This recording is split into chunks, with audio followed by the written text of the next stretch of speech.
Pinoy, mga idol. Ayan. So, ang problema nito kaya pinaayos, walang neutral. No, walang neutral indicator. Kaya gumagana po yung dashboard. Okay. So, hindi gumagana po yung kanyang neutral indicator. Okay. Yung sensor po ng neutral. Ito po yung bulb, oh. Ayan. So, hindi po pundi yung bulb kasi mapapansin nyo buo pa naman siya. Okay. So, buo yung bulb. So, saan nga ba makikita yung neutral indicator? Okay. So, dito po yan. Sundan nyo po ako. So, dito po sa ating sakit na ito, napapunta po ng ating regulator stator. Dito po makikita natin yung neutral indicator sa Pinoy. Sa Pinoy, mga idol, o sa kahit na anong motor, sa kahit na anong China, ay makikita nyo pa rin yung kulay na ito, yung green na may red, o di kaya red siya na may guhit na green. O yung sa TMX, ganito rin yung indicator niya, mga idol. Okay, so ang problema nito, susundan nyo lang kasi ito yung linya papunta doon sa harap. Ayan.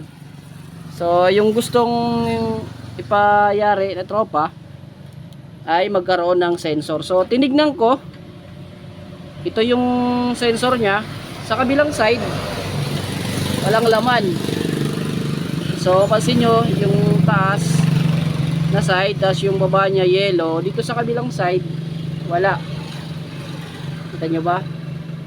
Okay, so saan nga ba yung sensor makikita? Ito po yun, mga idol. So nakikita, no?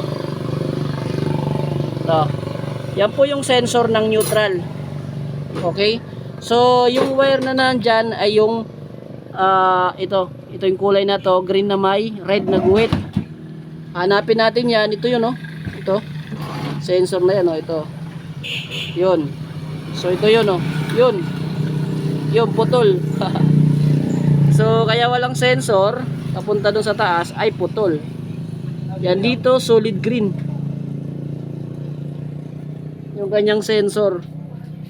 Okay, so ito po yun, ha, mga idol, ha. Ayan, sensor na yan, papunta yan dito sa baba. Nag-iisang wire lang yan, mga idol, nag-iisang wire. Okay, so ang gagawin natin, dahil putol, dudugtungan natin at ikakabit natin dito. Tapos titingnan natin mamaya doon sa kanyang dashboard kung iilaw na. Okay, so yung source ng kuryente nito sa sensor, ground lang po yan, mga idol, ground. Okay, ground po siya, ground.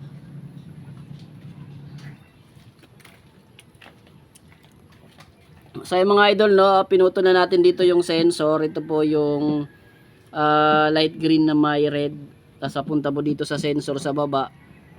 Ayan, so dinugtungan lang muna natin ang wire at check natin sa taas kung iilaw.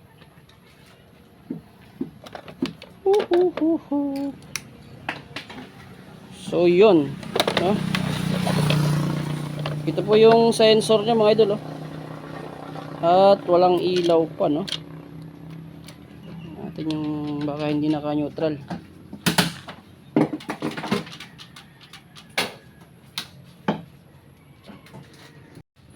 Yan, so hindi po naka-neutral. Neutral muna natin.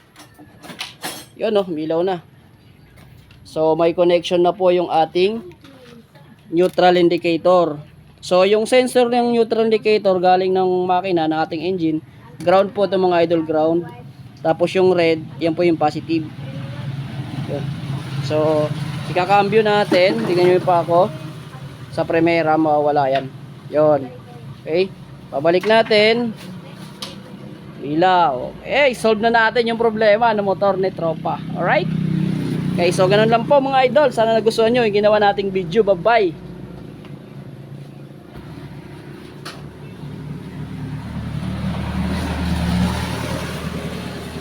So yun, no, mga tropa, dito lang muna yung video natin. No, sana nagustuhan nyo ginawa nating video. Ayan, kung nagustuhan nyo, baka pa-share naman ang ating video. Ayan, mga idol, para marami tayong matulungan, no? Ayan, so ganito lang muna tayo. Pa-share, mga idol.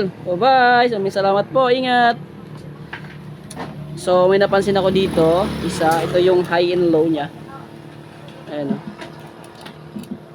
Okay, so yung pinapayos niya lang kasi yung neutral indicator. Okay na. Bye-bye. Yun, oh. May neutral na, oh. Panay signal, panay signal.